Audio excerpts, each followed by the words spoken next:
nadie es un secreto que Jujutsu Kaisen rápidamente se ha convertido en uno de los mangas más populares de la actualidad.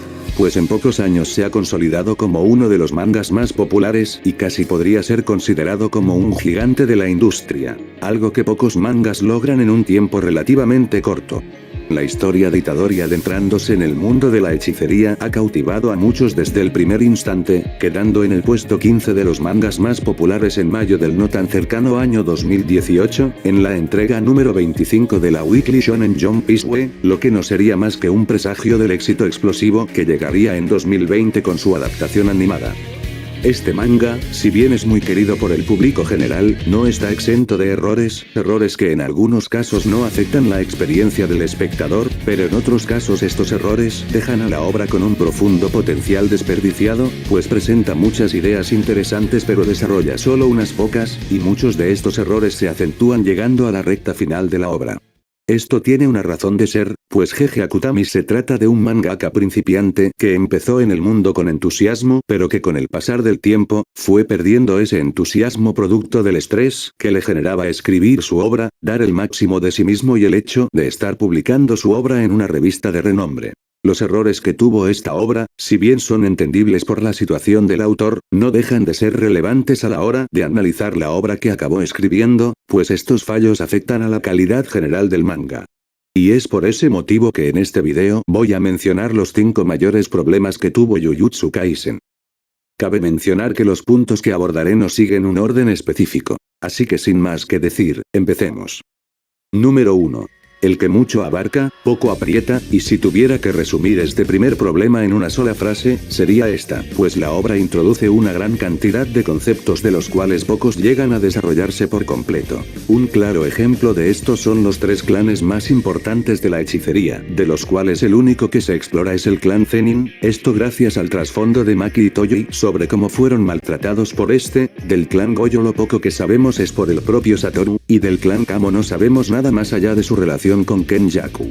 Además, la obra nunca profundiza en qué sucederá con el mundo de la hechicería tras la extinción de los Zenin y la muerte de Goyo, dejando en el aire una incógnita que tal vez nunca será resuelta. El worldbuilding de la obra está plagado de problemas, pues desde el inicio, se presentaron ideas que parecían tener un propósito claro a futuro, pero muchas de ellas quedaron en nada, además de tener muchas tramas que quedaron inconclusas. Una de las más graves, a mi parecer, es el objetivo de Kenjaku. Lo último que supimos de él es que su voluntad sería heredada, pero la obra nunca explica a qué se refería con esto. Se puede intuir que se refería a la asimilación de Tengen con la humanidad, como se menciona capítulos después, pero eso también es algo que queda en nada. Otro concepto que al final quedó en nada es la relación entre Itadori con Sukuna y Kenjaku. El hecho de que los villanos de la obra sean familiares directos del prota es un concepto que podría ser clave en el desarrollo de este, pues desde el inicio de la obra se nos insinúa que hay un misterio detrás de su origen. Y aunque esta pista se nos acaba revelando en el capítulo 143, en lugar de tener un impacto real en la historia o en el desarrollo del protagonista, acaba quedando como una idea lanzada al aire porque sí, pues aunque Itadori recuerda ese momento y se despierta cuando aparece Kenjaku, parece que no le importa en lo absoluto, pues no hay nada que nos dé a entender lo contrario. Si en una historia muestras una pistola es porque eventualmente será disparada, de lo contrario, es un detalle innecesario para la obra. Y esto es lo que sucede con nuestro protagonista. La era Heian está pobremente explorada, pues poco o nada se sabe sobre esta. Es irónico que la mayoría de los personajes más importantes vengan de acá y que no se explore nada sobre esto más allá de unos diálogos, haciendo menciones vagas a hechiceros y poco más. Tampoco se nos da una resolución clara sobre otros elementos importantes, como la intervención de Estados Unidos o la constante crítica que la obra hace a la sociedad japonesa. Además, los altos mandos, quienes eran una pieza clave en el mundo de la hechicería, terminan siendo eliminados sin que esto tenga un impacto real para el espectador, al ser otro elemento pobremente desarrollado. Todo esto contribuye a que Jujutsu Kaisen se sienta como una historia con grandes ideas, pero sin el desarrollo necesario para aprovecharlas al máximo. Número 2. Seguido del punto anterior, está el ritmo acelerado que tiene la obra. Esto es algo que en un principio no era realmente malo, pero sí le pasó factura a Jeje a la hora de desarrollar su historia, pues este ruseo acabó siendo uno de los motivos por los que tuvimos tantas tramas inconclusas y lore sin desarrollar. Como ya dije, en un inicio no es realmente malo tener un ritmo acelerado para presentar elementos básicos del mundo en el que se desarrolla la historia, pero el problema llega al tener que desarrollar esos elementos manteniendo ese ritmo desenfrenado. Realmente no hay mucho que mencionar aquí ya que sería ser redundante en muchos puntos del problema anterior, así que pasemos al siguiente problema. Número 3. El manga tiene un problema de sobreexposición. A ver, la exposición no es mala, de hecho, es necesaria para presentar el mundo en el que se desarrolla una historia y ayudar a que el espectador se sumerja en él. Cuando la exposición es excesiva, en lugar de enriquecer la narrativa, acaba por romper la inmersión, afectando a la fluidez de la historia. Este es un error evidente en el manga de Jujutsu Kaisen. Es fácil notar la gran cantidad de páginas repletas de texto explicando técnicas o elementos del world building, interrumpiendo la acción en muchos casos. Este fallo es solucionado en el anime, donde la acción no es interrumpida por los diálogos explicativos y porque el propio formato permite que el espectador no se sienta saturado de información. Número 4. Las interacciones entre personajes son muy pobres.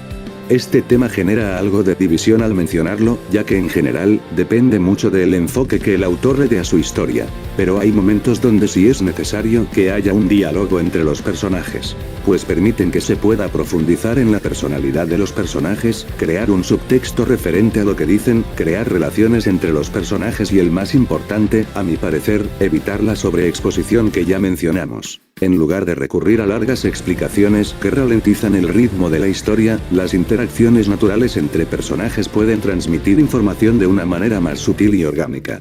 Cuando Jeje se lo propone, puede crear diálogos e interacciones que enriquecen a sus personajes, como en el caso de Goyo y Geto, así como con Itadori, que si bien tiene problemas en su desarrollo, a mi parecer sigue siendo un buen personaje. Pero lamentablemente esto no sucede siempre y al final queda esa sensación de que pudo ofrecer más. Número 5. Kenjaku debió ser el villano final. Al inicio de la obra se nos presenta a Sukuna como el eje sobre el cual gira la historia. Es quien inicia la historia al convertirse Yui en su recipiente, es en parte él quien mueve a las maldiciones a recolectar sus dedos en paralelo a los protagonistas, es uno de los personajes más importantes para el desarrollo de la historia y el hechicero más importante del mundo de la hechicería. Con todo eso se puede afirmar que Sukuna sí se merecía ser el villano final. Pero esto realmente no es así, pues es Kenjaku quien se encuentra detrás de todo esto, siendo él el encargado de mover los hilos de la historia, al punto en el que casi todo lo que vemos en la obra es parte de su plan maestro, un plan que diseñó milimétricamente, y todo por pura curiosidad científica. Esto hace que Kenjaku como la mayor amenaza a vencer de la obra sea una opción mucho más interesante que Sukuna. Ser muy poderoso no es suficiente para ser un gran villano. Y con esto último no me malentiendan, Sukuna no es un mal villano, el problema que tiene es que Jeje deja entrever que posee un trasfondo trágico que lo empujó a matar por el disfrute de hacerlo, pero no se desarrolla este trasfondo ni se explora más allá de unos diálogos vagos. Y bueno, entre un desarrollo hecho a medias y no desarrollar nada prefiero más la segunda opción. Con todo esto, ¿qué conclusión podemos sacar? A pesar de lo que he dicho, realmente no puedo afirmar que Jujutsu Kaisen sea una mala obra. Es innegable que el ritmo acelerado, la sobreexposición y el desaprovechamiento de ciertas ideas y personajes afectan negativamente a la historia. Sin embargo, también es cierto que Jeje Akutami logró construir un mundo con elementos únicos y grandes momentos que quedarán en la memoria de los fans. Asimismo, la adaptación animada hecha por MAPPA ha sido un gran apoyo para la gran cantidad de fanáticos que acabó cosechando esta obra, ayudando a pulir algunos de los defectos del manga y elevando la experiencia en la adaptación animada. Es una lástima que Jeje se hubiera sentido agobiado por su obra, pues esto llevó a que los problemas que se dejaban notar en el desarrollo del manga se pronunciaran, especialmente en su recta final. Es evidente que la presión de la industria y el ritmo implacable de la publicación semanal afectaron su proceso creativo, resultando en tramas inconclusas y un cierre que dejó sentimientos encontrados en muchos fans. Pese a todo, Jujutsu Kaisen ya ha asegurado su lugar como uno de los grandes exponentes del shonen moderno, dejando un legado que sin duda influenciará a futuras generaciones de mangakas.